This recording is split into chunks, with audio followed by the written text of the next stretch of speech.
Well, Rebecca Adlington, welcome to Sportsvibe TV. And normally we see you in a swimming costume, dripping wet, goggles on your head, occasionally glammed up in your Jimmy Choos. Only occasionally. But these days, you're in cycling lycra and you're riding bikes. Please explain why. Oh, it's not pretty in lycra, I can tell you that. But yeah, I agreed stupidly to do a charity bike ride. At the beginning of this year, actually, I agreed to it. Mel Marshall approached me about doing a charity bike ride out in Africa.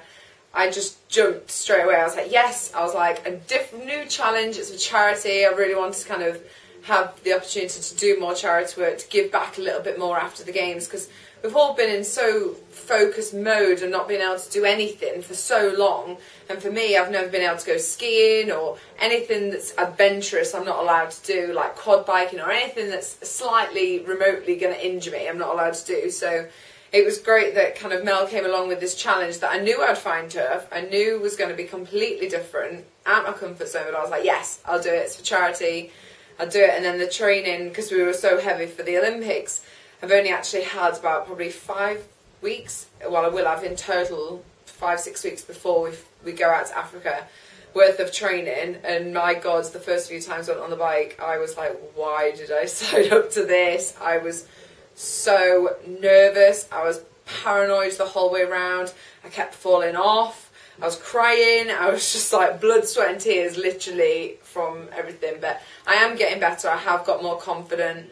And I am really looking forward to going out now, especially now that Mel's finalised all the details. And the charity is such a good charity. It's for sport in action. And obviously sport is something that, for us guys that are doing this, me, Mel Marshall, Ross Davenport and Joe Jackson, all swimmers, we've all had gained so much from sport. And sport in action is all about using sport as a way to educate the kids out there who have HIV, AIDS, and just a great kind of way to do that. They have a swimming pool out there. They've raised enough money over the years to build a swimming pool, so we're wanting to raise, it's not a hospital, it's not a physio, it's kind of just a treatment centre on the side of it where they can use and kind of all be kind of in one block, and that's what we're really hoping to raise enough money for, to help them. But I'm looking forward to it. We spend a lot of the time out there. We're there for 10 days in total. 4 of it we're cycling. This is Zambia we're talking about. Zambia, yes? Okay. yeah.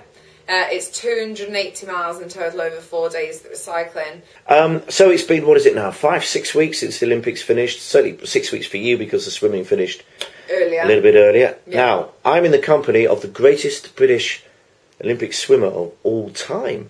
How does that sound? 4 finals, 4 medals, another 2 in London, which is great. Lots of emotion from you, as always, during the Olympics. Now that maybe you've had time to settle down and reflect a little bit, what do you think? Are you happy? Are you a little bit frustrated? Where are you with all this?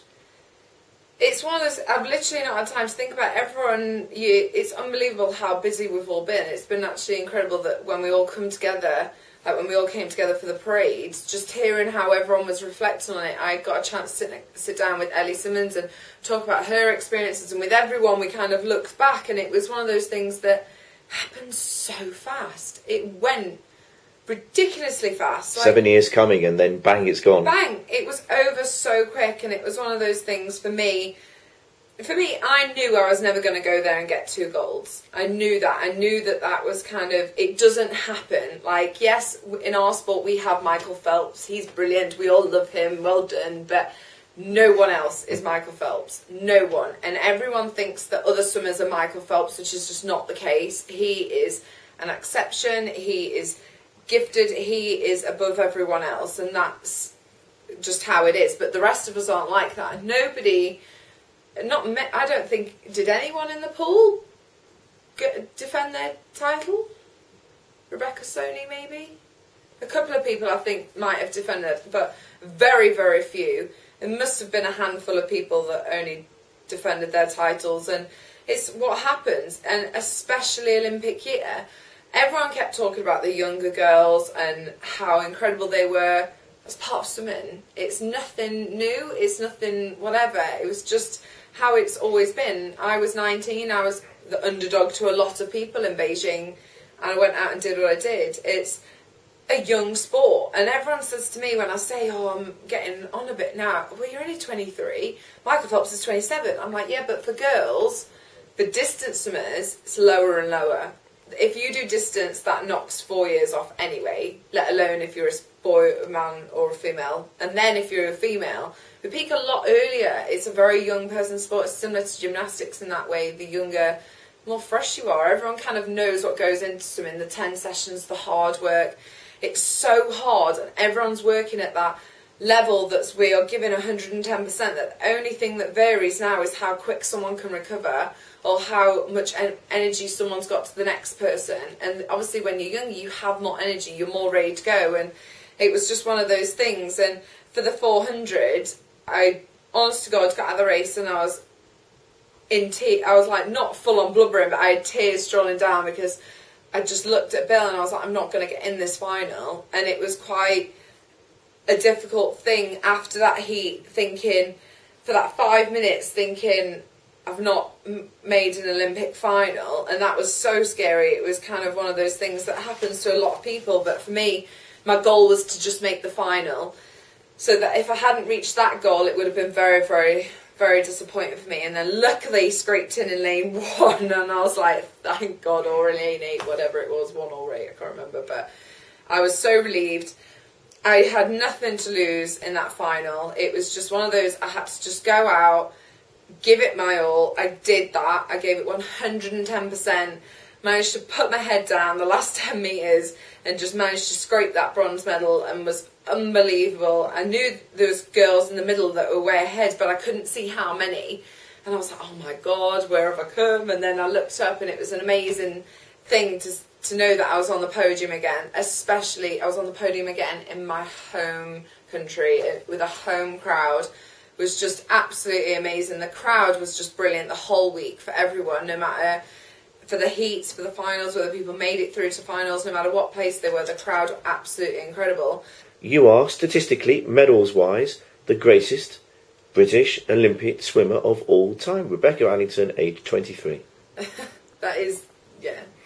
It's definitely something that I look back on my whole career now, and I'm very proud of everything that's happened. I wouldn't change absolutely anything about my whole career, no matter if it was 5 years ago, 2 months ago, or whatever it was. I do not regret one single thing. I've had an amazing career. I've had ups and downs, but it's been amazing so far, and I just have loved every minute of it.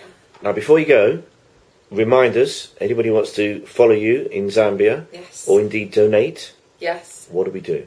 Well, I will be tweeting the whole way through, trying to get pictures and keep people updated with Twitter, but the Just Giving page for all of us guys, for me, for Mel, for Joe and for Ross, it's justgiving.com/Zambia Cycle. It's there, please, please, please donate, and obviously Gift Aid as well is obviously, that's what's better about the site.